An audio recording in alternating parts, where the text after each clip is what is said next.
Live from the Pathway Studios in Johnston proper. You are Live from the Path.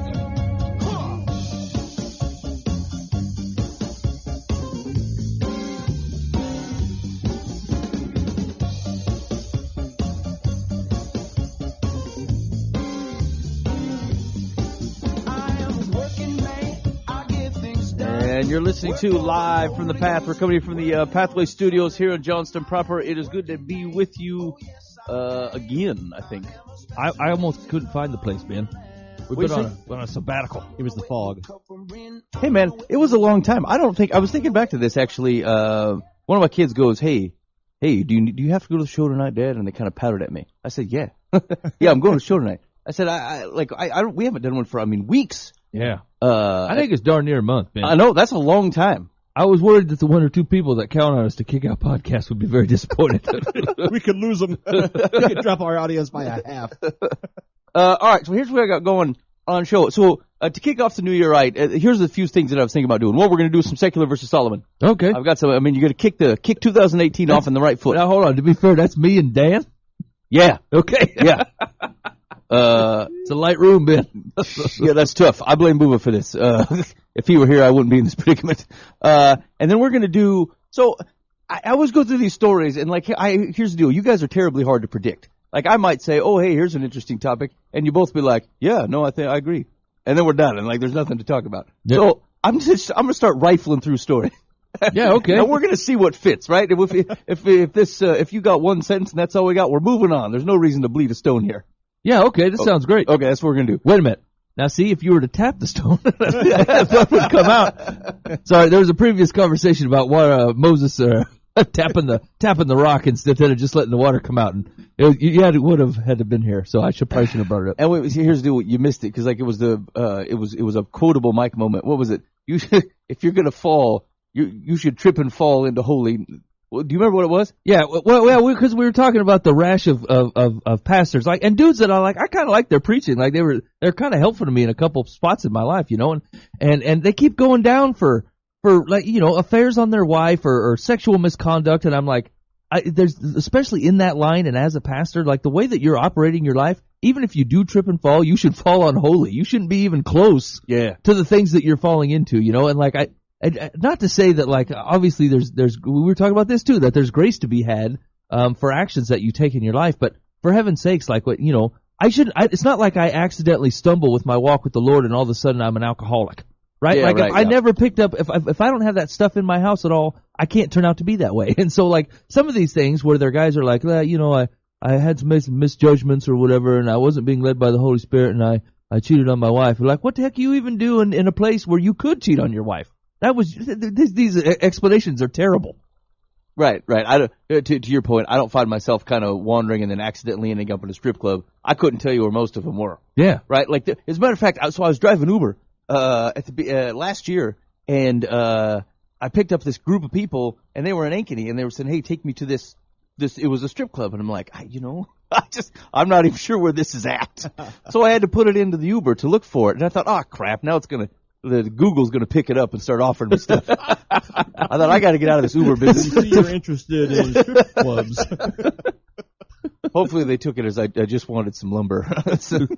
Anyway, so you're listening to Live from the Path. Hey, I'm sorry, just in case it mattered, do apologize for the big lag. We just, life is getting in the way of some, of everybody being able to be here, me specifically. And so, apologies for that. My goal in the new year was to not have that keep happening. And there you go. I loused it. So we had some equipment issues. That's true. We did. And I think we got that straightened out. You guys will let us know if it sounds all right. But we're still working on that too. Actually, there's a couple days I was here deconstructing and reconstructing stuff. We'll see how it goes tonight. All right. So here let's do a couple of these quick hit items, and we'll see what snaps. Let's see. The first one was. Oh shoot! So that was the one we were talking about. That one's gonna land. Mike, let's see. Thoughts on Trump calling stuff an asshole? These are my favorite stories. Here's the thing: is I open up my news feed. It buzzes to my phone all the time, and I never seen that word so many times in the news. Just here's the thing: obviously, I'm not saying that behind non-cameraed interviews there ain't a ton of people in Washington dropping the Essie. You know, like I think it happens all the time. And so, you know, people acting outraged that he would even use that language are fooling themselves. I believe most of them use that language, and your high stool might come down a couple pegs. On the other hand, as a guy that is to represent, once again, if you're going to trip, you should fall on decent and not depraved. You know what I'm saying? Like, I mean, truthfully, he can feel however he wants about those countries, but you're leading our country, and we need to have some type of relationship with other people, right? Like, you don't bust out to the potluck block party and then start calling your neighbor next door a whore, right? Like, it's not how you conduct yourself. And so, like, even if your inkling is that that's true, or the guy next to you you're almost certain a drug dealer, it's not the time. You know what I'm saying? You're in a community and you're trying to get along with people, and like, if you have personal relationships with them, you can talk about their deficiencies, right? But like, to publicly even say anything like that about another country or any country of which you are also a leader of, it's ridiculous. It just seems poor form. Dan, any quick thoughts on that? Yeah, you know what? I honestly haven't followed it other than I've seen the bullet points, but I haven't read the in-depth what really happened, you know. So I have really nothing to add. Other than he is who he is. You know, as far as his communication style, he's going to say what he's thinking, and it's going to be outlandish, and everybody's going to get mad. And I think he goes back at home at night and lays his head on the pillow and says, "This is awesome." Yeah. I believe he sleeps very everybody's comfortably. talking about me. Yeah. This is great. No, that's true. Whatever the topic happens to be. And so, I don't know. I think he wins. Yeah, I think that's true. You know, the one thing I think I would caution is, and maybe this goes to Mike's point, is senses of false outrage, right? Like, to the extent that you are surprised that this is still happening, like, I don't quite understand that. Like, I noticed quite a few people that were like, they were outraged. Like, I can't believe that he would say something like that. I mean, what about the last year plus the year's worth of campaigning makes you think that he wouldn't say something like that? Yeah. And even I saw, and I hesitate to even speak to this because I feel like I'm not in that situation. But I did see a number of folks who had adopted or have relationships with other countries, either they're mission relationships or they are adoption relationships or whatever. And they're like, again, they appear to be flummoxed, and they're like, you know, I have to explain to my child why this guy is saying this thing. And I thought to myself, who put him on such a high pedestal? Yeah, I don't think you have to. Yeah, like, right. I would say, who cares? Who cares what this man thinks? Now, I recognize that there are thoughts, that there are implications to, again, the types of relationships that they have. If there are there really folks like in other countries who are like, hey, this man represents our relationship with the United States. It might politically, but like as a mission organization, like most of that stuff is happening between like Christian donors that are sending money over there. Right. And that's obviously not this man. And so I recognize that there is a sense of reaction to that. You be careful about giving credence to things, like giving things weight in your life that do not belong. I really don't care what the president thinks of people. I don't. I don't, but I mean, to be fair, I don't believe the rest of the world, you know, there's pockets, right? But most of the rest of the world doesn't operate that way. Like, whatever comes out of their leader's mouth it's like having an authoritarian father. I agree. You know what I'm saying? Like, yeah. where we can say, look, we're a freely elected system, and like, if the guy's a schmuck, we'll call him a schmuck and we'll move on, you know? Yeah, but right. like, there's probably a good 85% of the world that they don't get to do that, and they don't see it that way, and so when they see it happening over here, they're like, they must all be schmucks that they chose this man, you know, like they chose him to represent it. And so like, yeah, I agree, and we have to deal with that. Yeah, I mean, there's a little bit of weeds here, and right, but like, some of it is way over dramatized, right? You know, it's a political game. I mean, the little girl sitting in a hut in Haiti does not know who Donald Trump is. Probably doesn't even know who America is, other than they've heard, oh yeah, Americans are here, they have money. You know, I mean, he could say, I love puppies, and there'd be all kinds of people screaming because he didn't love cats. So it's all games, it's all politics, and if it was the other side, like say the last 8 years, it was the same thing. He said something, everybody's mad at him because he didn't say the other thing. It's just what it is. Hey, that reminds me. So are news organizations not held to the same standard as, say, print organizations, where you can write the S word and then pump it out on like a headline? So there's been a lot of trouble within the media trying to figure out how they can handle, how they should handle this type of thing. Like it showed up on a lot of newscasts. it showed up on Saturday Night Live where like they were saying it. They said, look, the president said it. Can't we say it? Now, here's the thing. If the president said it, it wasn't televised, right? Like, that's why there's debate as to whether, like, you get groups of people who said it happened and then some who said it didn't. And so, like, it's different. And the truth is, it's a little bit, it's an iffy conversation, but like, this is where the FCC has to decide, right? Like, what's standards of decency versus what is communicating the news. You run the same problem with like violent images when you're covering war footage, when you're trying to demonstrate things that are happening, describing crimes that occur. But when has it ever been a tenet of our Constitution that the president sets the moral standard of what we can say and what we can't? Yeah, so the FCC does. So it's not him specifically, but like there is a government regulation of yeah, but the guy morality. who says, well, the president said it, like that's the stupidest argument I've ever heard. No, I agree. Which again is like that's what I'm saying. A lot of people are reacting to this on premises that I would say are false. One, how much I have to invest on what the man thinks in general.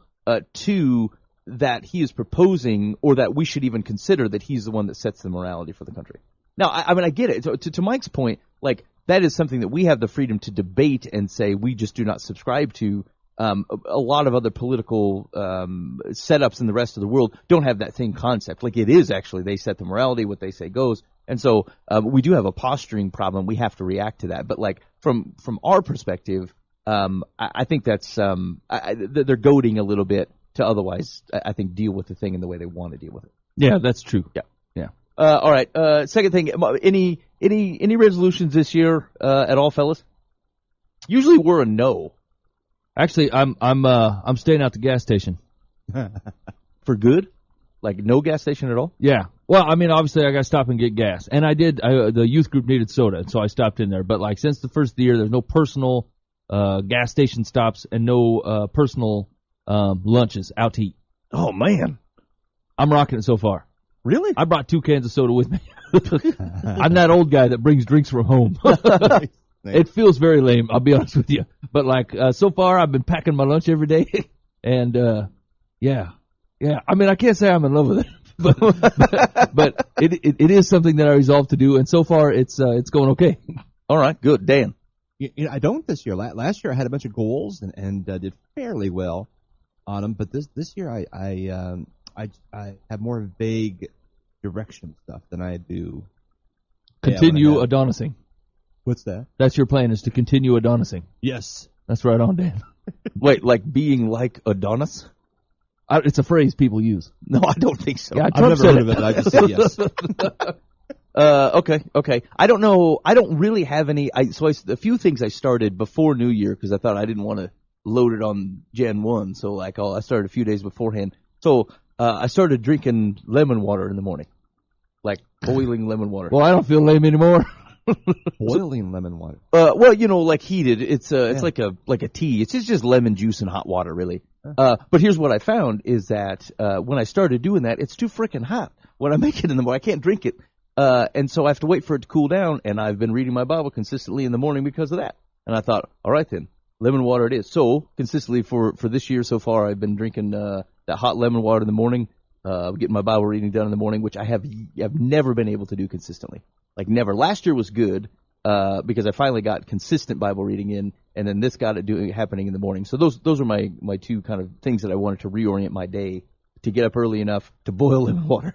And then to drink it and kind of read Bible stuff before I go to work, and like that, I'm sticking with it so far. Yeah, is that supposed to be kind of a cleanse thing? Yeah, it's for digestion stuff. Like I also gave up caffeine Yeah. for the most part for the same reason. Like there's just I was feeling crappy, and I decided it was probably all the coffee and pop and stuff I was drinking. So I gave up the caffeine and started drinking the lemon water. Not me, Ben. I'm sticking with it. That's right. I mean, double down, whatever. Yeah. Whatever sustains you. Yeah, so I guess along that line, like I'm doing a read through the Bible in the year plan with a bunch of people, and so I mean there are some specific things I'm doing, but I hadn't thought of it as Like a my resolution. Just kicking in some stuff into gear, Okay. waking up earlier, Yeah. reading more Bible, that kind of stuff. Okay, good. Hey, there was a story on the Christian Post that mission groups are saying that our misunderstanding of unreached people is hampering our ability to fulfill the Great Commission. And the core output of the article was you can't think of the unreached as your neighbor who doesn't know Jesus, because they are reached. They have us. And I think the concern is that as we orient, if we think, oh, well, it's our neighbors and stuff, then we stop sending money and time and resources to find, like, I don't know, tribes in Sudan and stuff like that. Legit concern, Mike? I don't understand the premise, Ben. So the concern is that if you define unreached people as anybody who doesn't know Jesus, it's hampering international mission work, because people then define unreached as my neighbor Tom does not know Jesus. I will spend my time, money, and effort trying to reach Tom because he is unreached. And so no one then is spending time, money, and effort to reach the pygmies because no one is their neighbor. Are they saying they believe this to be a current problem? Yes, they said it's a current problem. Well, I disagree.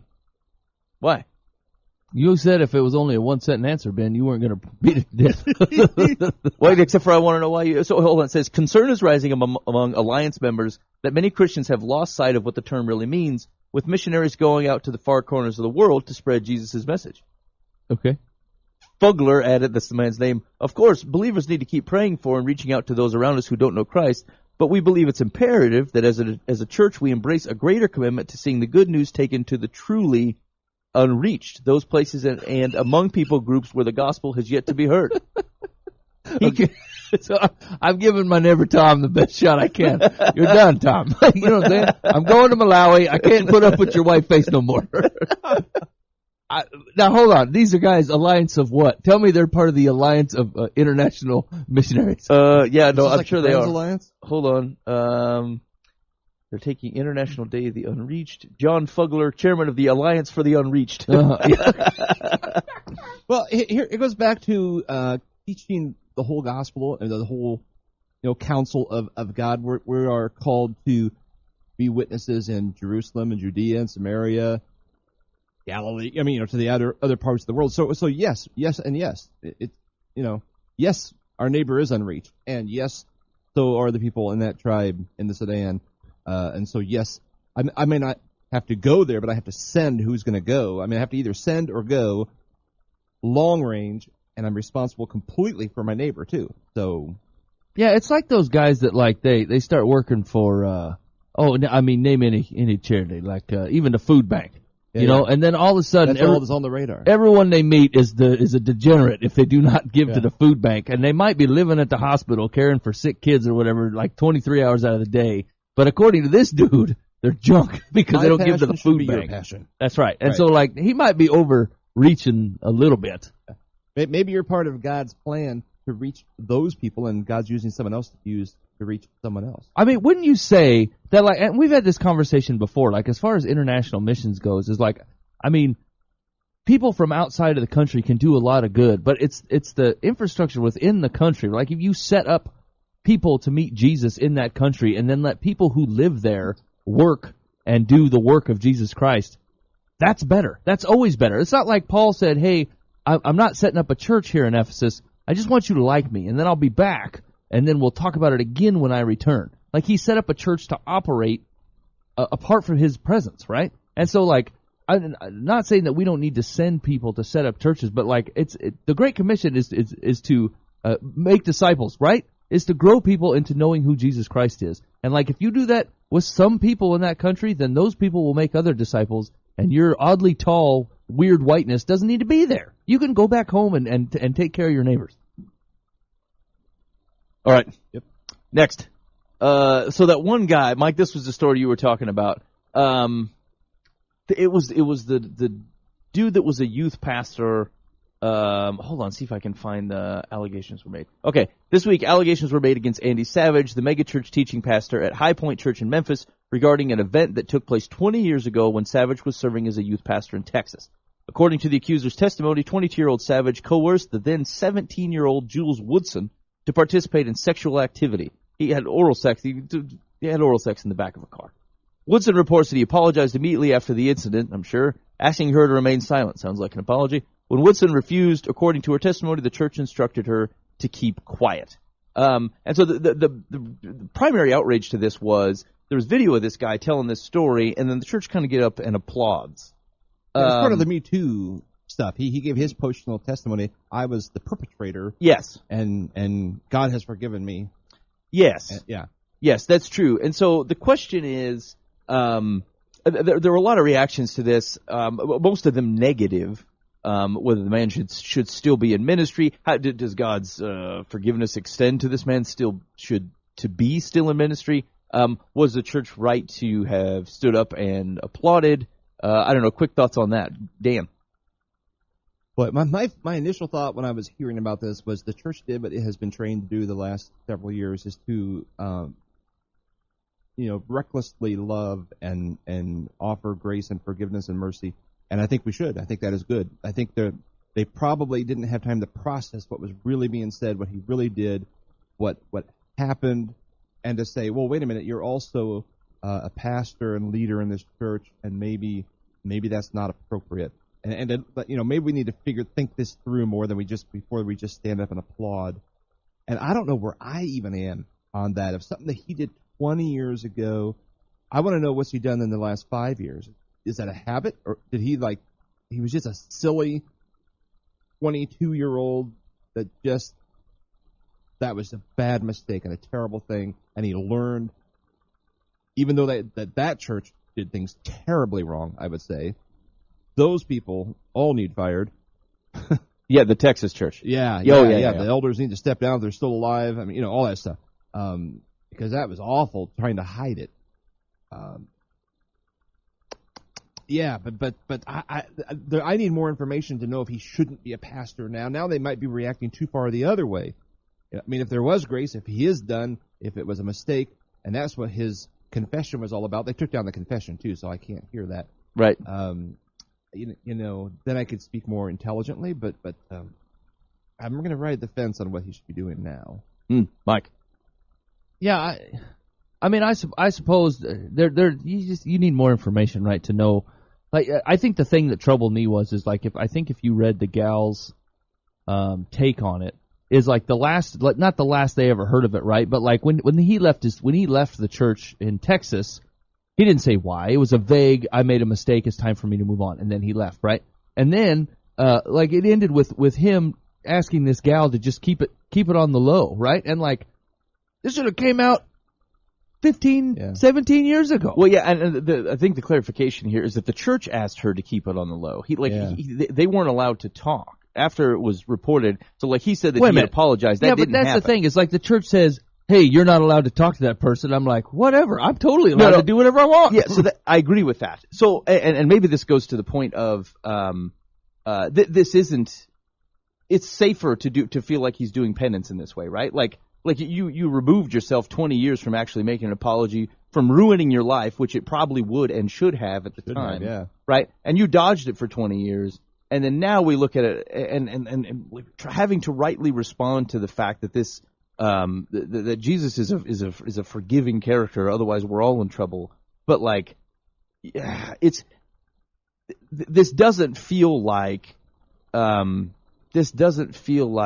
he had necessarily been struggling to handle this correctly. Are you telling me his moral compass is that much different 20 years later? As a man of the cloth, he would have known how to react to it then, and he did not. The church did not. He did not. And the church should have told the next church, oh, by the way. Yes, exactly. Well, and it does say in the article that he said all this stuff when he was taking the job at the Memphis church that he's in. He let them all know that this was something he had done in the past. I'm like, that's all well and good, right? I get what you're saying, but here's what I know is like there's a list of folks that I know that they do not follow Jesus at all. Their life does not reflect it. They have no interest in it. It's not what they do. And then when one of them meets Jesus, do you know what I start hearing from them? They start going back, and I start getting apologies for them being jerks for the last 10 years. You know what I'm saying? Like, they start showing up out of nowhere, and like, you didn't ask for it. God does that. God says, here's the wreckage you caused without you following me. Here's the grace you received. And then grace has just a way of worming inside of you, and you going, man, I really owe some people some apologies. And so here's the thing, is like, as a youth pastor, as someone that's to be following Jesus Christ, it is terribly embarrassing and terribly hard, and you have some very awkward years coming up. But that all should have blown up right then and there when it happened, because that's the way God deals with it. You don't get to be shady and hide the stuff. You don't get to tell half a truth like, hey, I made a bad decision. No, you didn't. You got oral sex from a 17-year-old while you were a youth pastor. That is not a oops. That's a yeah. Right, that's abuse. That's not abuse. Yeah. That's horrible. Right? And so the fact that you got to live with that for the last 20 years with half of the details, especially with the gal that accused you, and it was all on the quiet hush, hush, hush. I don't care what the church body has said. You following the Holy Spirit, that should have came out.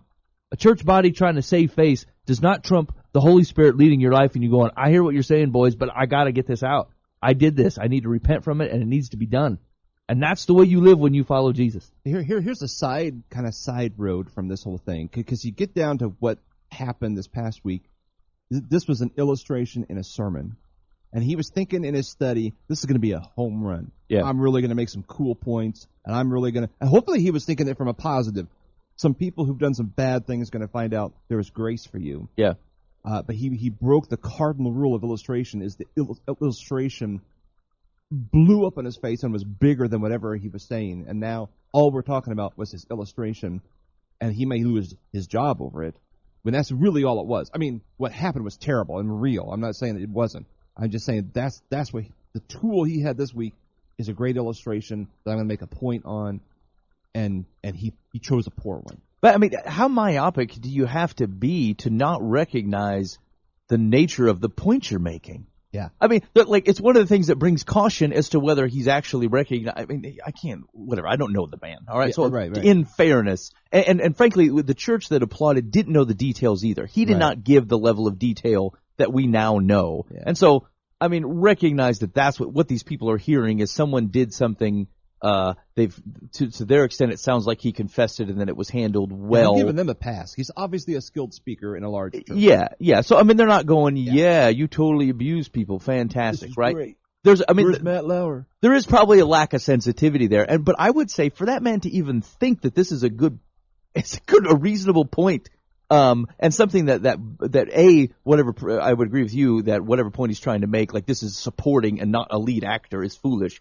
But second of all, to not recognize the extent that the story was about him, and not having some sensitivity around the other half of that story, it gives you pause to say, like, did we learn this, or do you know the language, the right way to talk about it, the way that makes it sound like this is the right way to talk about it? And I think that's the quarrelsome thing. And when it comes to like what he's currently doing, there's a million ways to serve Jesus. I feel like you just can't be a pastor anymore. The Lord will forgive you. This is a forgivable thing. And you can go on and serve Jesus, and you can tell the story, and you can help bring people to him through it. I feel like as a pastor, it's done, though. I just feel like you've disqualified your ability to lead people well. You know, that's actually kind of a decent point, is like, is there a reason that you're holding on to this pastor thing so mightily? You know what I'm saying? Like, because you're right, you can serve Jesus in a ton of ways. You can serve people and getting them to know Christ a ton of ways. You don't necessarily have to be the guy on stage, which, I mean, that job's hard to have without pride anyway. That's a pride battle, especially the bigger the church gets, is like, that has to be a constant battle, that this is not about me, this is about God. This is not about me, this is about God. And the more popular you get because of your great preaching style or the programs you designed or all these things that you came up with, it gets harder and harder to say, God has grown this thing, but you're like, but I'm pretty good. I'm pretty good. I'm pretty smart, and I've done good things, right? Like, that's a battle anyway. And I really, all you're doing is taking your pride out of the thing and saying, look, maybe I don't, and maybe I can serve people this way. I'm with you. I think that's the way to live. All right. I think that was all my quick take stuff. Let's do some secular song. For America's fastest growing game show, Secular or Solomon? And you've stumbled onto America's fastest growing internet game show, Secular versus Solomon. Here's the core of the game. In case you have forgotten, I'm going to give bits of wisdom, and your job is to tell me whether it is a secular bit of wisdom of the world, or whether it's biblical wisdom, generally originating from Solomon. And the whole point here is to say, do we know where our wisdom is coming from? And so if it is worldly wisdom, we want to know who's perpetrating such things, so I want country of origin. Everybody good on the rules? Do I need to face the other way, Ben? Yeah, that would be ideal. Move yourselves around. Got it. Okay, I'm ready. Okay, here we go. Here, I'll make this super small. Make it easier. All right, we're going to start with Dan. Secular or Solomon? A spoon does not know the taste of soup, nor a learned fool the taste of wisdom. Okay, I'm gonna say that is a secular proverb, and I'm trying to think where that would come from. It just has a UK flavor to me. I'm just gonna go England. I'm gonna go. I'll go England. Ooh, a spoon does not know the taste of soup, nor a learned fool the taste of wisdom. Mike, secular Solomon. Solomon. Mike's in for Solomon. Here's Why did you chuckle after I said Solomon? I don't know if Solomon makes reference to soup. That's why you don't know your Bible very well. So I'm not the points man, so I can't award them. But Mike, I would generally at least award Dan half points because a spoon does not know the taste of soup, nor a learned fool the taste of wisdom. It is Wales. Wales. Yeah. I mean, technically part of the United Kingdom. The problem is Dan settled on England. See, and I was gonna say UK, and I thought, well, I just kind of, yep. Not Solomon then. Yeah, no, definitely not Solomon. Yeah, secular. Okay. It's when he was vacationing in Wales. Secular Solomon, whoever pampers his servant from childhood will in the end find him his heir. Whoever pampers his servant from childhood will in the end find him his heir. Secular or Solomon? Mike? Yeah, that's secular. And Laos. Laos. Secular Laos. Dan? I'm going to say that one's actually Solomon. Dan's in for Solomon. Dang it. Whoever pampers his servant from childhood will in the end find him his heir.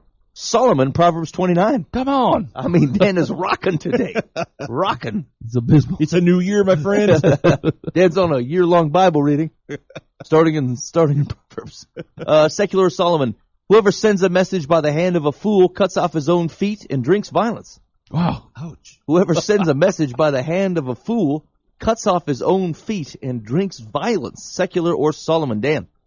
See, what happened was Solomon had some really spicy meatballs, and he was in a really bad mood, and he wrote that. So I'm going to say Solomon. He ordered the number 5 spicy at the Laotian restaurant, and it was a mistake. Mike? I just can't take in the man that after being seen cutting off his own feet, yells enraged at the crowd, "Bring me the cup of violence." And the crowd goes, "I think you've had enough." Solomon. Whoever sends a message by the hand of a fool cuts off his own feet and drinks violence. It is indeed Solomon, Proverbs 26. I don't even know how to take that in, man. Yeah, what is meant by this proverb? Okay, one more time, read it. Whoever sends a message by the hand of a fool cuts off his own feet and drinks violence. They're not going to give the appropriate message. And then violence will come upon them because people are going to get mad, ticked off, and North Korea is going to send bombs. There you go. That kind of thing. Yeah, there you go. You've allowed a fool to conduct your business. The result of a fool conducting business is generally violence, and making it so that you don't have the chance to get out of the situation you're in, cut off your own feet. And that's what's happened. You should not use a fool. Some of these proverbs, Ben, from Solomon, I feel like they're more common innate wisdom, right? Like once again, when he says, "I have a message to deliver, bring me the fool." Or watch this one. Bring me John Reliable. I'll take John. So I do wonder if how many of these are Solomon is restating simply because he's done them. Yeah. Right? Done them or seen them. Yeah, he's seen other kings, people bring him fools for messengers, and he's like, "You're a fool. That's right. I'm taking you boys out." Right. He sent the fool, go cut off his feet, and get out the boxed violence. Bring in my cup of violence, let's go. Things just work differently in other parts of the world, Ben. Speaking of which, secular or Solomon, at high tide, the fish eat ants. At low tide, the ants eat fish. Whoa. At high tide, the fish eat ants. At low tide, the ants eat fish. Secular or Solomon? Mike? Secular and Japan. Secular Japan. Dan? I was totally going to say secular Japan. Man. But I'm not, I can't be totally there, so I'm going to go, Taiwan. Dan is in with Taiwan. Been on the black beaches of Taiwan, and the tide would come in and the fish would, okay, that's enough. I mean, this is an image I can't quite reconcile. First, let's see where it's coming from. At high tide, the fish eat ants. At low tide, the ants eat fish. It is Thailand. Thailand. I say Thailand. So close. I haven't been to Thailand. I went to Taiwan. I have to sense to pause all the time. Where did I go? Well, I mean, is this happening? At high tide, the fish are coming in and picking ants off the No, beach? the ants are swept away by the tide, and then the fish eat them when they're in the water. They find them in the water and they pick them off? Yeah. And at low tide, when the fish are left behind, the ants take them over and eat them. Because some kid was making a castle, and a fish got stuck in it. Oh, I never thought of that. And then the ant said, "Hey, revenge. That Cup of fish is violence for living in you." the council. Bring me the cup of violence. And I'm bleeding. We can lift it because we're ants. Here we go. Secular or Solomon. No matter how hard you try, the bull will never give milk. Oh boy. No matter, don't think about it. No matter how hard you try, It's too late, Ben. the bull will never give milk. Secular or Solomon. Damn. That is a secular proverb from Poland. Somewhere Speaks in highly Poland, of the Polish. there's someone yelling at a poor Polish boy, knock it off. It's just not going to happen. Mike. Yeah, I'm going to go secular as well, and Sweden. No matter how hard you try, what is it we think of Eastern Bloc countries? Your cows. No matter how hard you try, the bull will never give milk. Secular Ukraine. Ukraine. So next time you see a nice Ukrainian man walking around your fields, you say no. No, away from my bull. Step back, sir. Here we go. Secular or Solomon. Better is the sight of the eyes than the wandering of the appetite. Yeah. Better is the sight of the eyes than the wandering of the appetite. Secular or Solomon. Dan.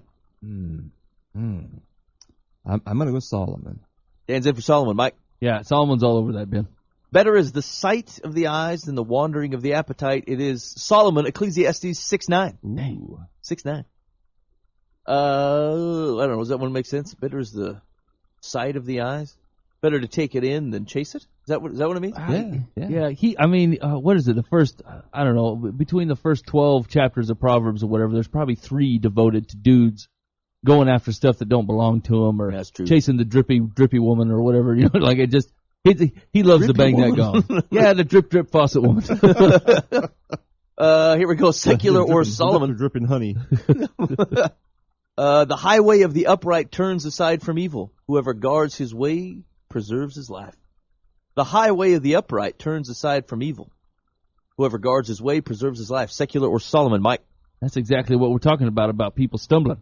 You know what I'm saying? If you want a highway that's all solid stuff, then if you fall down, it ain't that big of a deal. Mm-hmm. Solomon. Dan. See, I think you're being tricky, and it's a good biblical counsel coming from like a TV preacher. That's where I get all my good biblical counsel, Dan. And my credit card number. But I'm going to go Solomon. Dan's in for Solomon. The highway of the upright turns aside from evil. Whoever guards his way preserves his life. Solomon, Proverbs 16:17. Damn, I knew it. That's why I said it. Hey man, this game really doesn't bounce as well without 3 people in the room. No, and like I usually like to yell at Buva and make comedy at his stupid answers, and we're missing a guy. I can't even keep track of whose turn it is with only 2 men. Yeah. All right, here we go. Secular or Solomon. Give to a pig when it grunts and a child when it cries, and you will have a fine pig and a bad child. Give to a pig when it grunts and a child when it cries, and you will have a fine pig and a bad child. Secular or Solomon. Dan. Okay, I'm gonna go secular, and I'm trying to pick.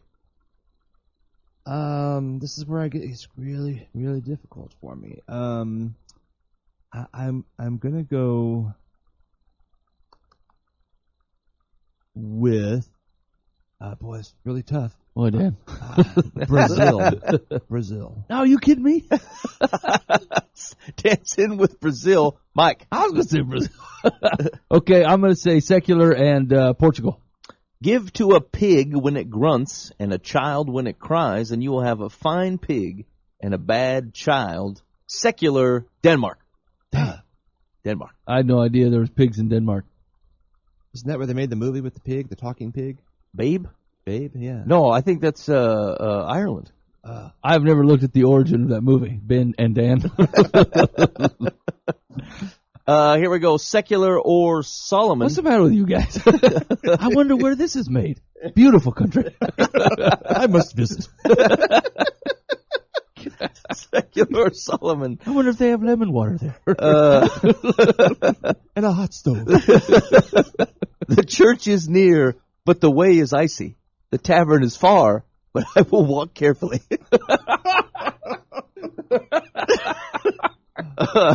Sorry, the church is near, but the way is icy. The tavern is far, but I will walk carefully. Secular or Solomon? Mike. Secular. I'm forced, Ben. My hands are tied. It's Ireland. All right, Ireland. Dan. That's good. Yeah, I'm gonna go secular, and I believe I'm gonna go with Mexico. Dan says it's Mexico. Here's the deal. I could have given you a clue here. You've ran into this country already so far, and their actions would make you think that perhaps this is a true sentiment. Anybody want to change their guess? North Korea. Denmark. It's the bull country, Ben. That was Ukraine. Yeah, Ukraine. Yes. All right. The church is near, but the way is icy. The tavern is far, but I will walk carefully. Secular Ukraine. Yes. Yes. Before I go, I'll milk the bull. I don't think they talk in a Spanish accent, Mike. Absolutely, they do.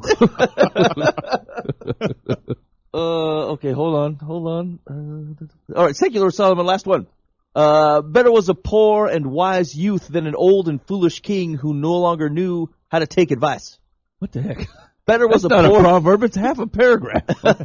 Better was a poor and wise youth than an old and foolish king who no longer knew how to take advice. Secular or Solomon? Dan.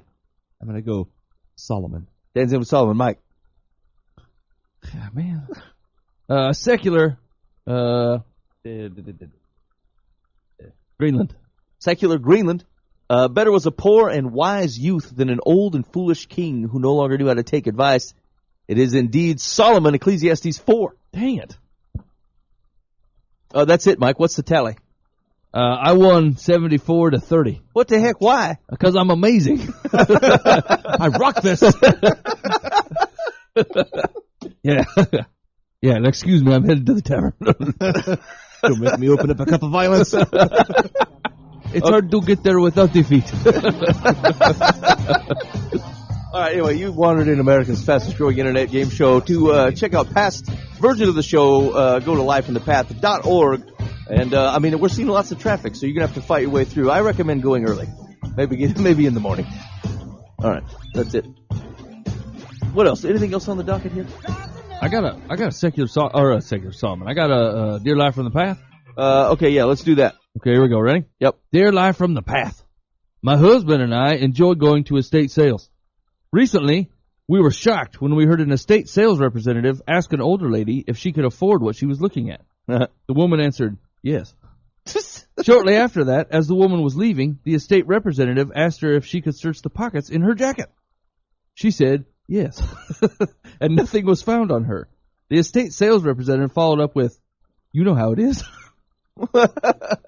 Man, we were appalled, to say the least. We've been browsing right along with the older lady and saw nothing suspicious. What do you make of this? Should we have said something? Holy cow. What are you going to say? Yeah, Don't ask that lady these questions. you don't have the right to not trust her. Boy, I mean, was it an auction or like a garage sale? I mean, a state representative? Is it a family member? an estate sales representative. I'm not, I think it's got to be like the auction company. that's not a thought. That's what I was assuming. Maybe they've run into some sticky-fingered oldsters before. I mean, maybe that's a problem with old people in estate sales. They're going around to snoop through Ted's belongings because they knew Ted, but they're not really want to buy something, or they're going to take something that they believe rightfully belongs to them. I mean, we could have saved a couple paragraphs here and just said, how do I handle everyday interactions? Love whoever. What if I don't like what someone says? Yeah. What if I think somebody's stealing? What should I do? You should ask them. And then when they produce no stolen goods, you immediately apologize and say good day. That's just a weird way to handle yourself, you know? Or what they're asking is should they have said something to the sales representative? Yeah. I mean, if she was it doesn't appear as if she was overtly rude about it or anything, right? She suspected someone of theft. They said, I'm not thieving, search away. She came up with nothing and said, okay, yeah, thank you. Yeah, she was obviously wearing clothing that implied she was not of noble means. Yeah. And I mean, I noticed people treat you differently depending on what clothing you wear, and they just decided she was poor, and maybe she was just playing them. Maybe she just was loaded. Wasn't that Sam from the Sam's Club guy, Walmart guy? Didn't he used to drive around like an old beat up pickup or something? Oh yeah, He was like yeah. a multi-millionaire, billionaire, Yeah. and coveralls, and I don't know. Yeah, I don't know. I mean, I feel like this is a real weird question because nobody who's going to answer this was there. Yeah, And it's like none of your business. yeah, it's saying like, hey, I had an interaction. I chose not to really get involved. Should I have got involved? Person who wasn't there? Stop being the world police. Yeah, I don't know. Let people go. If the old lady would have put up a fit about it, then maybe you should also back her play. But like if she didn't, she let it go. I mean, you're the third party offense man. Just you got to drop it. Yeah. Yeah, I agree. You gotta let it go. Okay, Secular says, since I wasn't there, I can't guess at what may have triggered the sales rep's suspicions, but her treating a prospective customer in such a heavy-handed manner is surprising. I've seen wealthy shoppers at more than one estate sale who dress down to enable themselves to get a better bargain. Yeah. That said, I think you were wise to not intervene. To have done otherwise might have caused a scene and embarrassed the shopper even more than she already was. Wait a minute. Aren't estate sales aren't they auction or pre-priced? Like, do they really go? You know what? For you, $850. Is that going on in an estate sale? Yeah, really. I mean, if it's an auction and the dude you're bidding against has it in his mind that he will pay $50 for this thing, what you're wearing or not wearing should have very little to do with it. But maybe I have a compassionate heart, and I think I can pay more for this, and she obviously can't. I'm gonna let her win. I mean, she drove to the auction, right? She got here somehow. I feel like, it's not like he's phoning in a bid from the bridge downtown, like they're at the auction. Look at that tattered trench coat. She can have this box of 8 tracks for $38. Yeah, it seems a bit, yeah, that's not firing on all cylinders for me. It just don't make no sense. All right, let's do another one. That was a bad one. Yeah. Dear Live from the Path. My parents are driving me crazy.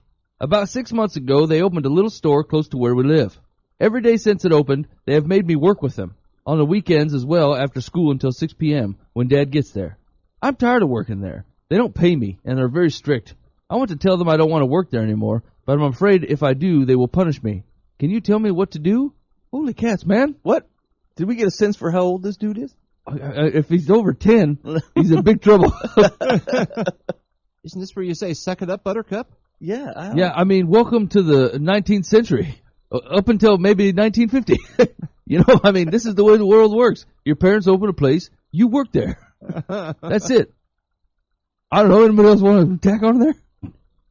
No, I'm kind of interested in Secular's advice. I mean, he's not making any other case here, like, hey, I can't get my schoolwork done, or I'm not able to go to the football game, or whatever it is that his plans are.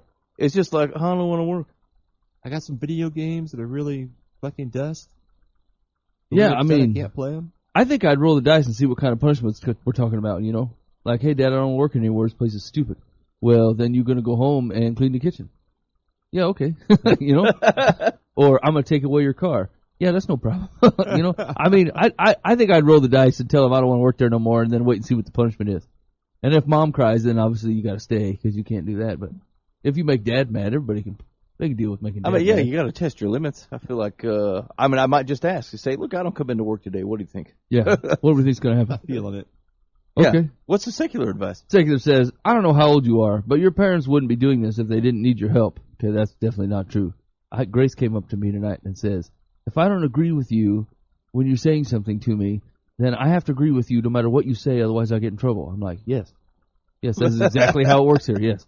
You do something that I think is wrong, I bring it up, and then you agree that it was wrong, and then we go our separate ways.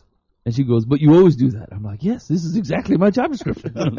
I find you doing wayward things, and then I bring them up. Yes, this is exactly right. She goes, that's not fair. I said, you're mistaken. I feel like I'm holding up my end of the bargain here. All right, Secular's advice is, I don't know how old you are, but your parents wouldn't be doing this if they didn't need your help. Please try to step up to the plate with less resentment. By being involved in the family business, you are learning not only responsibility, but also skills that will be valuable when you are older. You don't know if any of that's true. What you need to do now is recognize that your parents need you and, provided the work doesn't conflict with your schoolwork and normal social life, be proud that you are capable enough to contribute in a meaningful way. Yeah, okay. Yeah, man, that seems all right. I really wish people would stop using the phrase "step up to the plate." Noted. Yeah. What if you're not a baseball fan? What doesn't make any sense? Maybe it's a buffet. You're the next Different guy in plate. line. Like it's not a virtue. Hey, man, step up to the plate. Well, I mean, yeah, because you're next up. It's not like you volunteered to go out there. It's not brave. Yeah, I suppose like you don't ever see the on deck dude rolling up the plate and going, you know what? Nope, nope, I'm out. No. Pass. and then busting for the locker rooms. Yeah, they're like in the business world. They were like, yeah, Chuck really stepped up to the plate. I'm like, it's Chuck's job. Chuck did it because he's supposed to do it. Like, if some guy came in and volunteered off the street and said, hey, I'm going to take this on, and then did a really whiz-bang job, that's way different. But, like, I don't know, it's just we use it as if it explains a person that has done something fantastic, and really it explains a person who just did what they're supposed to do. Yeah, that's true. What it turns out is like 250 days out of the year, Chuck's overpaid.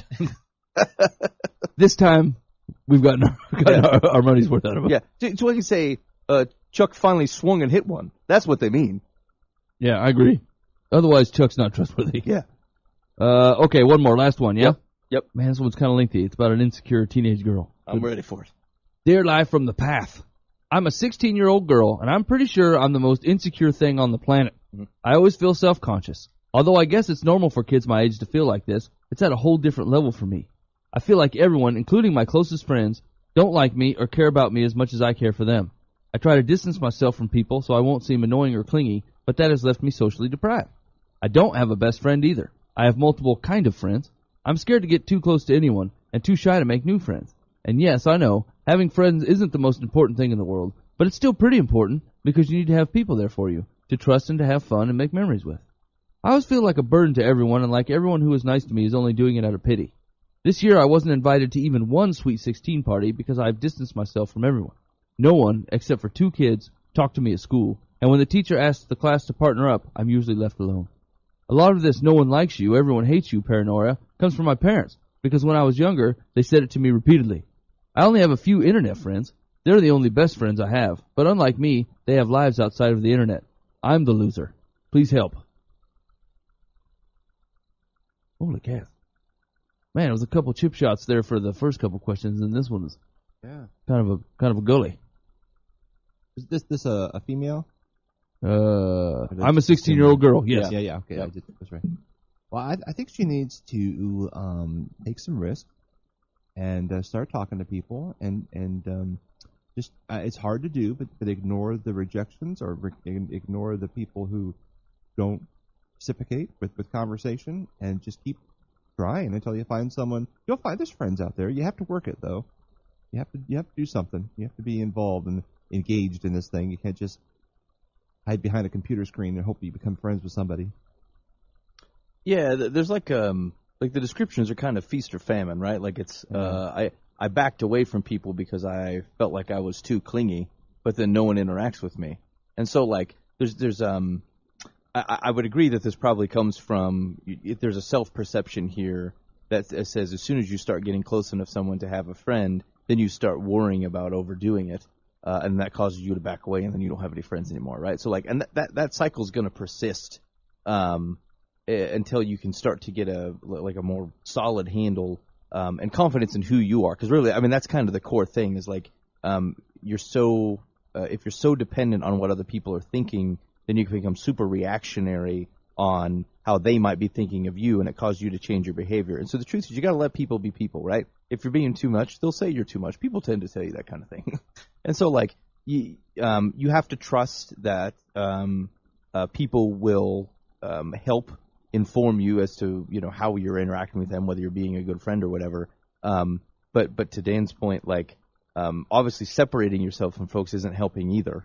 And so I would agree. I think you need to go out there and you need to try to re-engage people to make friends. And like if you're having trouble right now, like it can't be a surprise if you've totally pulled yourself away, right? That's not a reflection of you as a person. It's a reflection of your choice to pull away from people. And so you have to go back at it again. And it's going to take a while because the truth is you made that choice. And now you're kind of the person that dodged away from folks. And it's going to take a little bit of time for people to recognize that you're not still doing that. Because people don't tend to want to invest in a relationship of which they feel like you just might bail out of or that you're not willing to stay in. And so I think give yourself some time, give yourself some grace. recognize that your definition of who you are as a person doesn't come from other people, but like certainly God put other people in the world to provide some very cool things. And so I would say, obviously engage in a relationship with Jesus. It helps you get the right orientation of the world. Helps you recognize who you are. But from there, take that and then start actively kind of working out into the world. And some of that stuff will solve itself. Sometimes people will stink and it's going to be bad.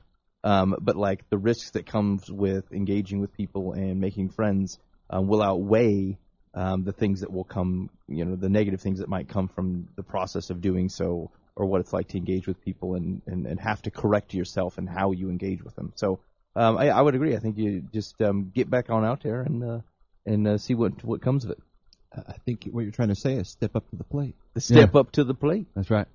I mean, and I think y'all are right. Like, I mean, you didn't mention that you had a job, or you were part of any type of social activities outside of school. High school is terrible. I mean, for some people, 5% of the world loves high school, thinks it's fantastic. Everybody else hates it. It's not a good representative of the way the rest of the world is going to work or how your friends are going to interact with you throughout your life. And so, like, some people just ain't going to like it. It ain't going to be their deal. I'd start with a job. No, and actually, I was talking to someone about this recently. When it comes to engaging with other people, is you're a single person, yourself in a vacuum is terribly destructive. Like you have no gauge for the rest of the world except through your own eyes, and your own eyes are coming from a person who has chosen to take themselves away from people and like longs for relationship but is purposely not engaging in any. And like that becomes a real desperate type of situation. Like you just don't see the world well, and people are fallible and they will cause you trouble, and they'll see the world imperfectly too. But you do at least have a sense of balance or a way to take in the world a little bit differently once you start interacting with other people.